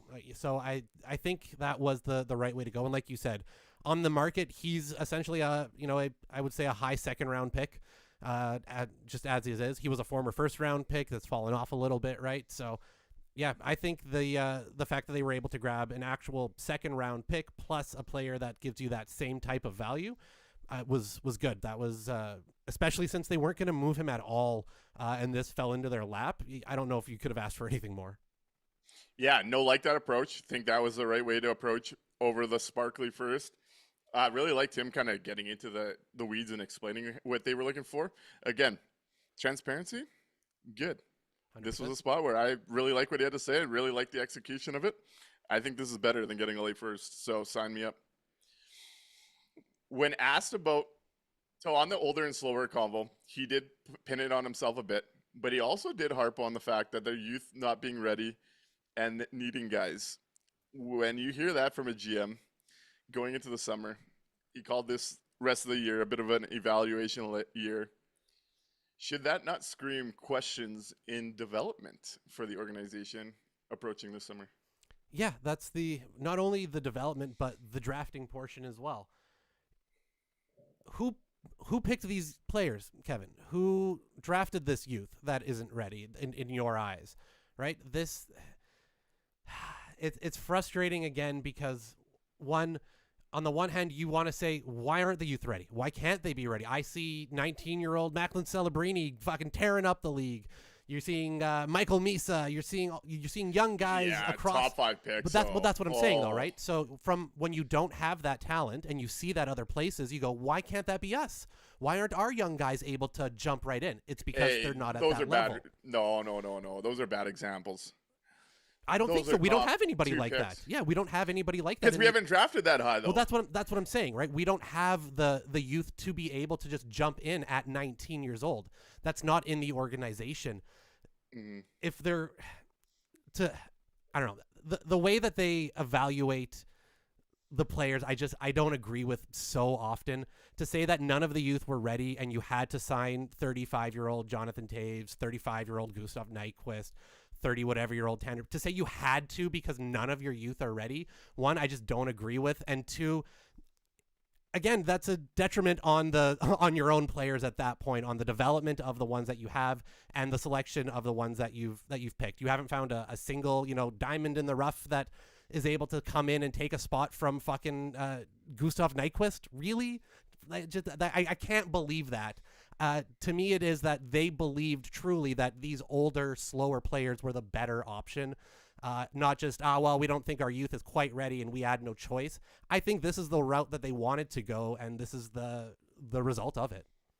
So Rihanna says, that screams major questions about scouting, drafting, and development. Like, why are we not hitting the so-called panic button on this? So Agree. I don't agree with you on the sense that there was youth ready.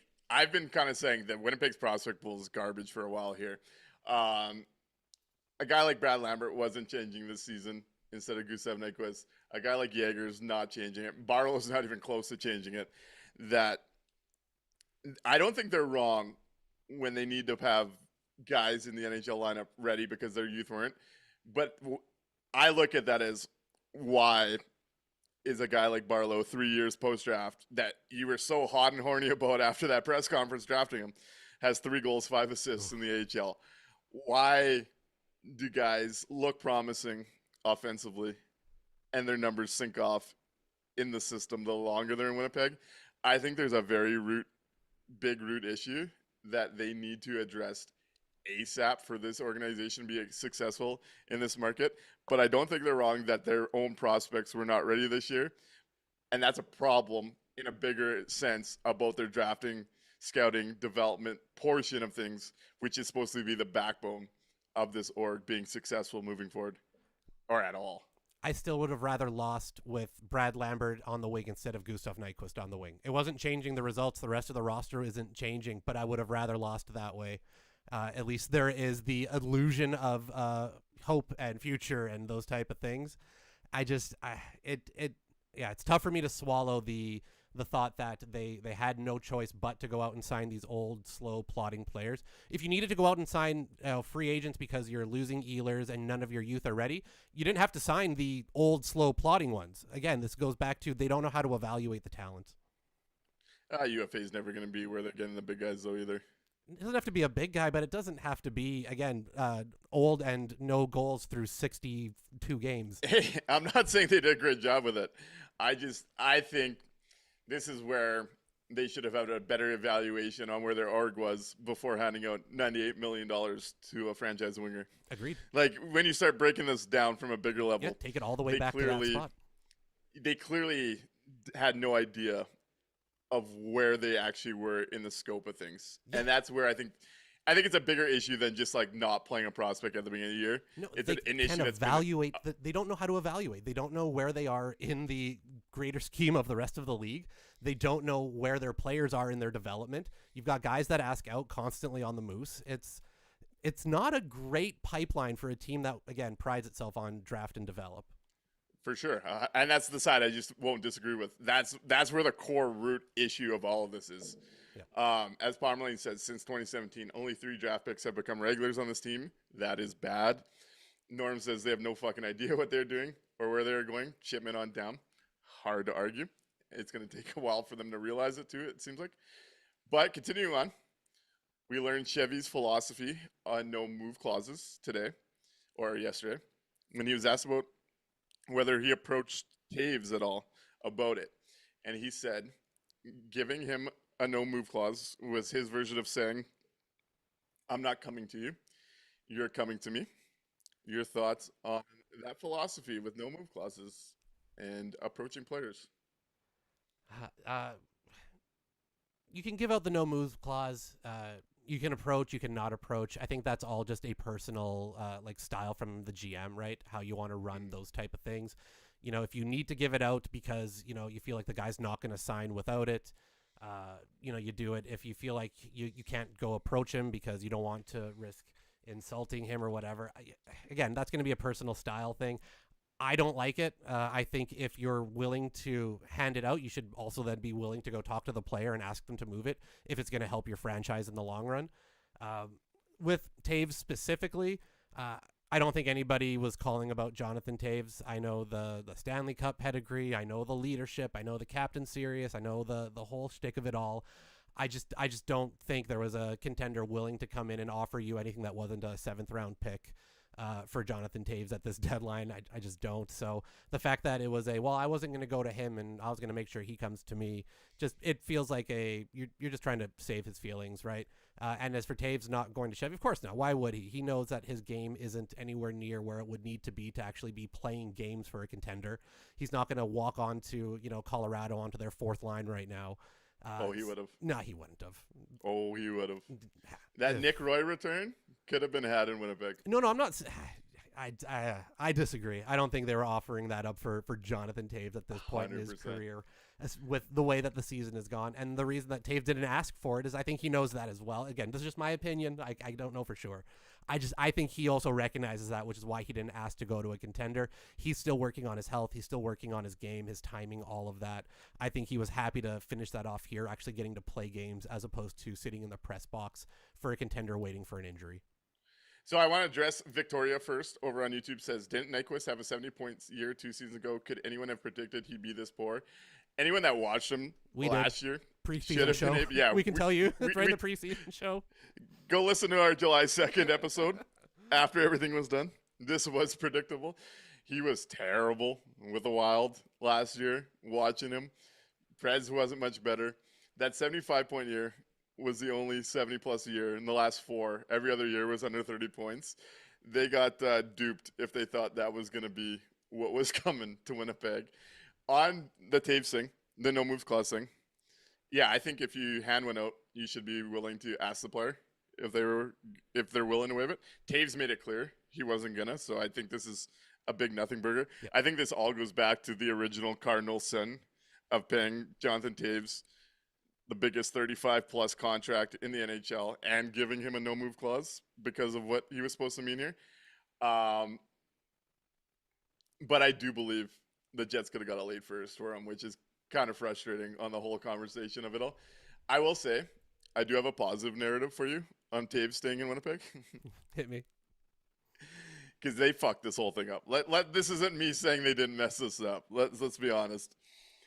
I do wonder, it's been said to me prior to the Toews stuff, with how Eric Fair and what's his name, Cody Eakin, and Manitoba guys have handled the pressure of being here a little bit and hearing from their buddies, tickets, all that I had heard the Jets had avoided Manitobans a little bit.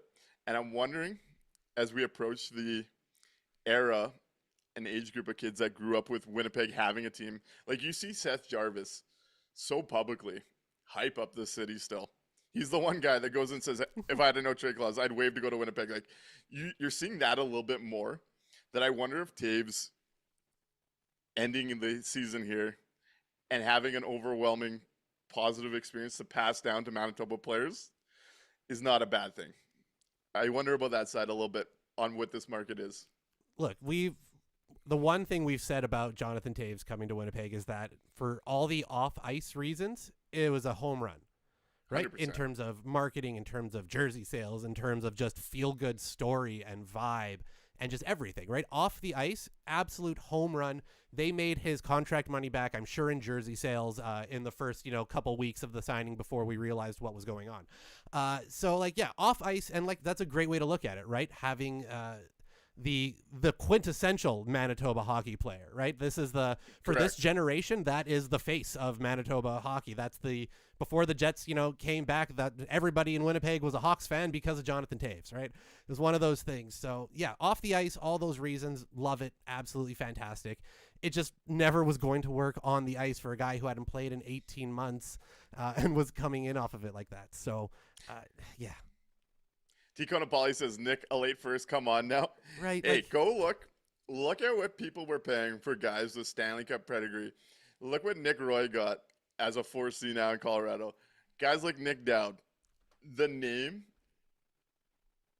and history of winning cups alone, GMs do this shit all the time. Look at Justin Falk, what was paid for him because of his rep years ago. Teams get obsessed with the name brand and hope that they could use something These left are out still of guys it. like 6-7 years younger than Toews. Like it's it not is, exactly. But Nick Roy's not like a Nick 20 Roy's points 29. for a first rounder. He's 29 though. It's different. 20 points for a first rounder. Ah, man, I don't know. I honestly can't believe it just because I'll cry myself to sleep tonight if I believe that there was a real first round. That part, you're right. That's true. With that NHL GMs do stupid shit like that. Yarmo called up Chevy to go get Stanley and Shannon. What are we talking about? We should have asked if they also wanted Taves instead of Pearson. I also think we can glean from that, as predicted, though. Like, we've kind of been saying this. The only way things actually end up in a rebuild, if a guy like Hellebuyck approaches the team. Safe to say, Hellebuyck, Connor, Scheifele will not be asked, and it'll be their decision if that ever comes. Yep. Safe to glean that from that? Absolutely. It's we know that that's the way that it's got to go.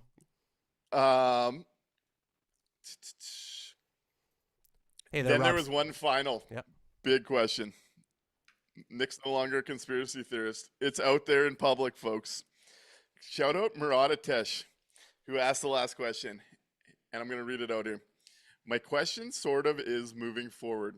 I look at the second line as a spot that's driven a lot of results for you in the past, some of your best years, and I guess the question is there something more likely that you can do to restore that via acquisition, or is that a coaching?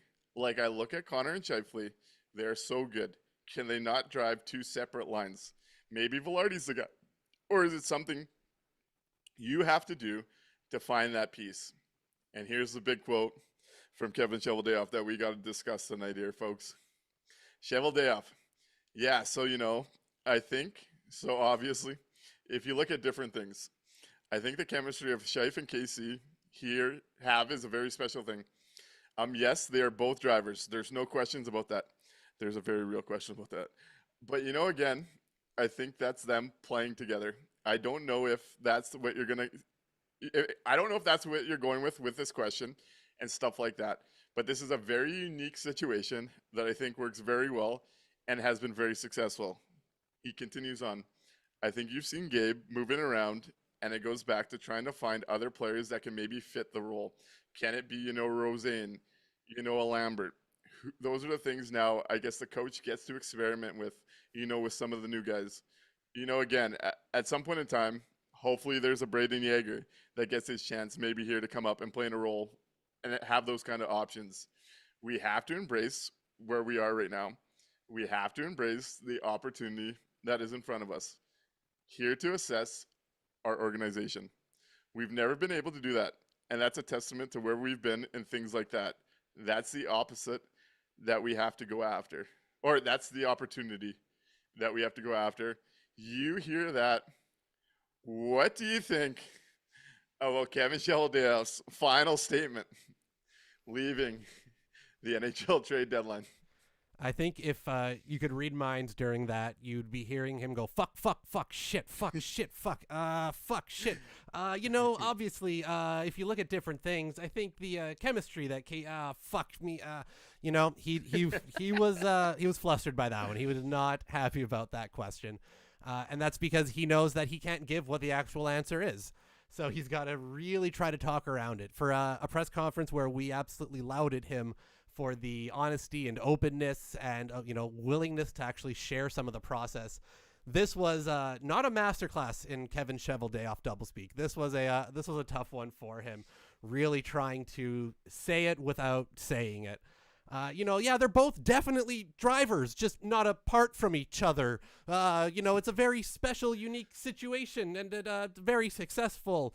You've seen Gabe he knows that it's because Mark Scheifele will be an absolute miserable prick if he doesn't get his way in this situation. And then he's got to hear it not only from the player, from the coach, probably from the owner as well.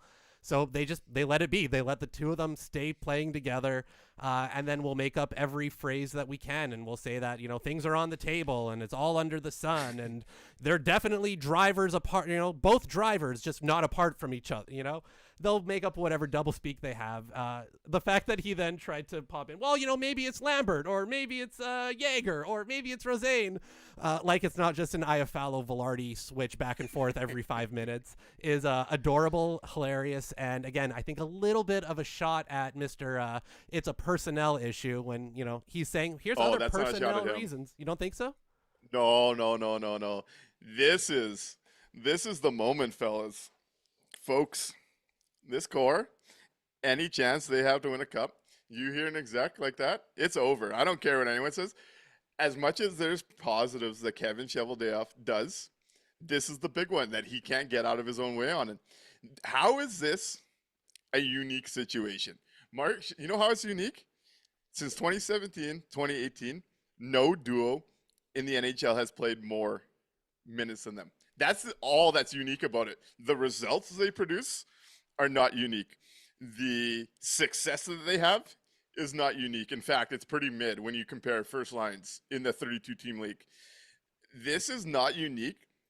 This is a management team and an ownership group that have created a unique situation and are trying to convince us that Mark Scheifele and Kyle Connor are Yuri Curry and Wayne Gretzky, and it's just going to work for them at some point. You're hearing, the way at least I perceive this, is that from the very top, and again, the one thing I refuse to shit on Arneal for, because I've been saying 5 coaches do the same thing and nothing happens, this is an org directive above the coach. Full stop. 62 games, we have never seen it, despite a bottom 6 team. You want to talk about unique situations? How many bottom 6 teams don't try anything and everything? This is a statement from the top of the org that everything is on the table. We're assessing everything but the big 2 that matter the most.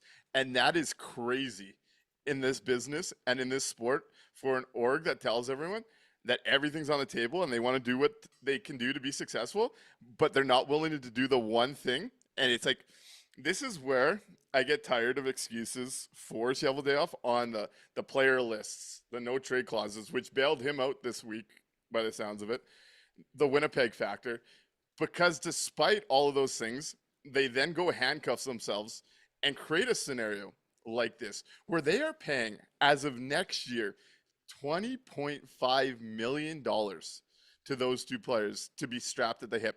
You will never win in this league. I feel more confident leaving that answer than I did a week ago even about bets I've made that this core will never win another first round. And then when you get into the depths of the quote and you start hearing, well, we got to hope a Rosain or a Lambert or Jaeger pans out here to build a second line. So the vision for the Jets under Cheveldayoff, first line's locked, and we know it's not good enough. Yep. It's flat out not good enough to win with. Now we're hoping that a bad draft and development system develops 3 second liners to build a line that could support a first line that's not good enough and aging. Everything's on the table, but the one big thing that should absolutely be on the table, you want to actually talk about development and giving these guys opportunities. Would it not make more sense if you value Mark Scheifele and Kyle Connor at the level that you apparently do as an organization?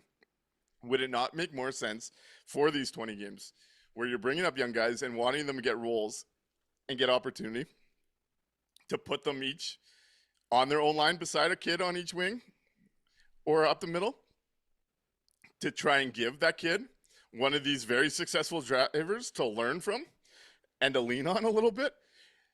They have decided, it's not a conspiracy, this is just Nick telling you the truth. They have decided that they got to keep 4 or 5 players happy above anything else, and then everything else is on the table underneath from there. And that is crazy for an organization that finds themselves in this spot. Unique is the right word, but for all the wrong reasons. This is concerning. Like, this is a huge problem. Yeah, it's unique in the fact that they've played 100 more minutes together than any other line this year. And you go back to last season, they played 150 minutes more than any other line.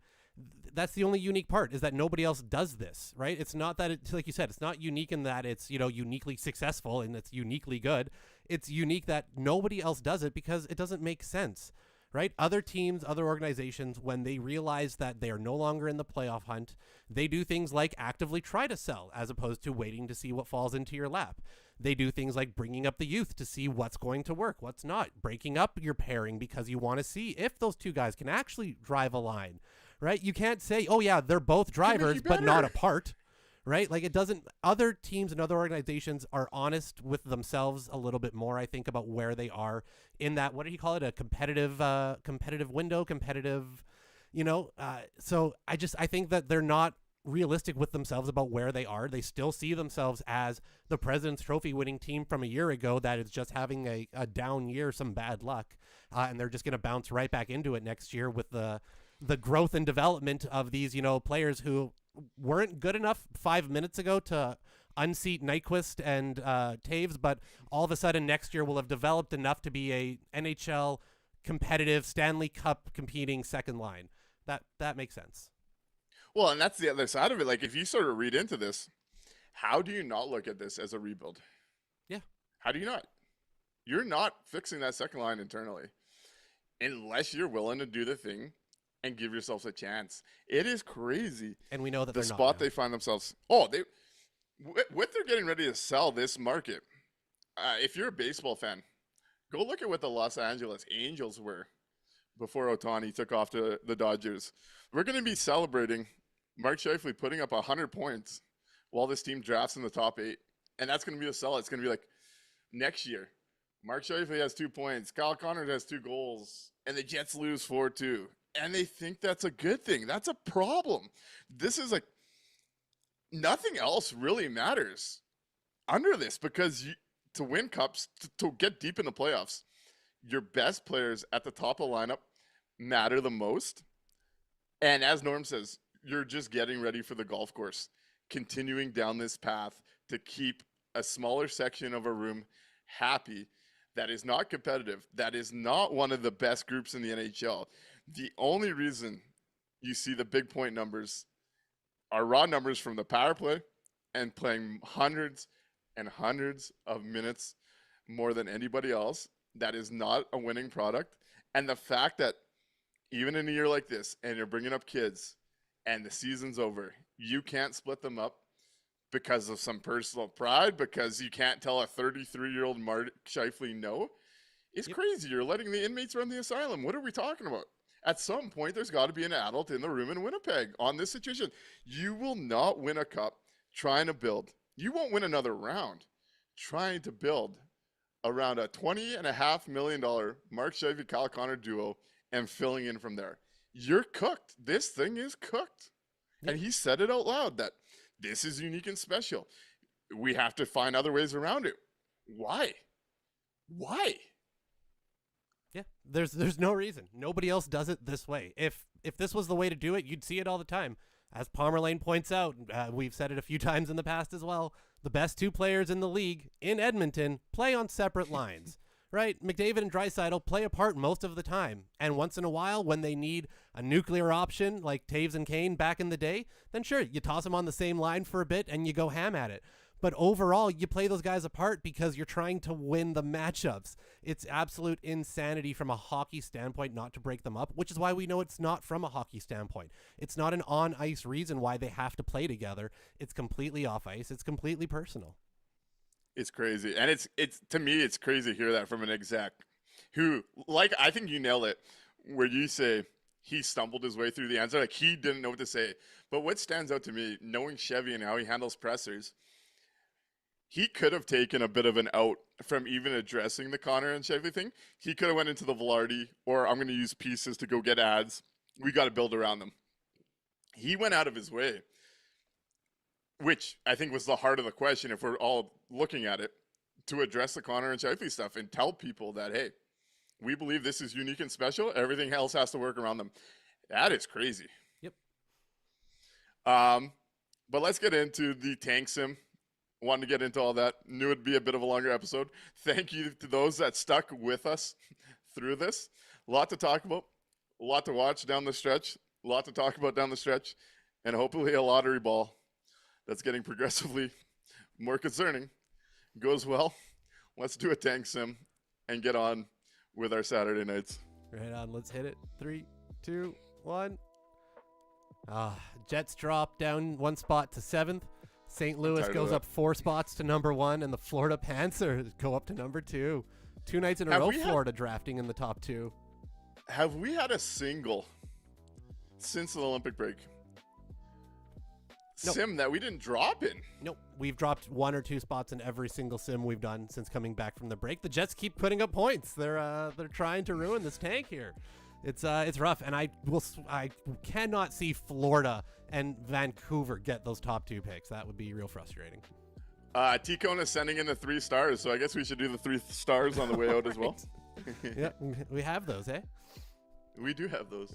All right, let's hit 3 stars. 3 stars, who you got?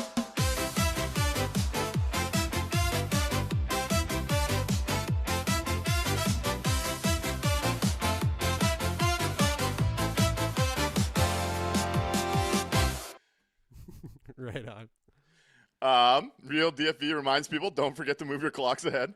And I see Voth was thrilled to be giving Boston number 8 in that sim. The Brad Trey living days not going so well. He should get his Boston Pizza resume ready. Yep. Ticona's 3 stars are Velarde, 55, and Lankinen. Mikey, who are your 3 stars in this one? For the 3rd star, again, I don't usually like doing it, but I'll give one out to the Vancouver Canucks. I'm going to give it to Lankinen. That performance, and especially in the second when the Jets were just hounding, was pretty impressive. And I just love goaltending, so I'm going to give him my number 3. Number 2, Gabe Velarde. Good luck, Gabe, with those fucking dirty mitts. That goal was absolutely beautiful. I just love watching him score goals. And on the night where he passes Dustin Byfuglien, he sits alone now for 2.0 Jets in points, and we're coming up to games played. We talked about him a lot. Josh Morrissey, number 1 star. I see Rihanna gets hers in with Vancouver's goalie, Velarde and JMO. For me, I'm going to go 3rd star today. Josh Morrissey. Bit of a record night for him. Big impact on the ice as well, getting that guy back. Great to see him healthy and playing for the Winnipeg Jets. My argument for Jets GOAT D-man in 2.0. Number 2, I'm going to go Mark Scheifele. 1 goal, 2 primary assists. Arguably should be the 1st star. But Kevin Lankinen makes this a 1-goal game. This could have been an absolute slaughtering of the Vancouver Canucks. So I'm going to go Kevin Lankinen, number 1 on this night for what he did in the crease. Now, thank you all for being here. A lot of conversations, a lot of podcast hours this week. We appreciate you being here. Always appreciate any recommendations, comments, likes, sending this show around as we continue to try and build the community. We will be back Tuesday as this homestand continues. 3-0 on this 8-game homestand with the Anaheim Ducks on Tuesday night. We'll see you then. Right on. Good night, everybody.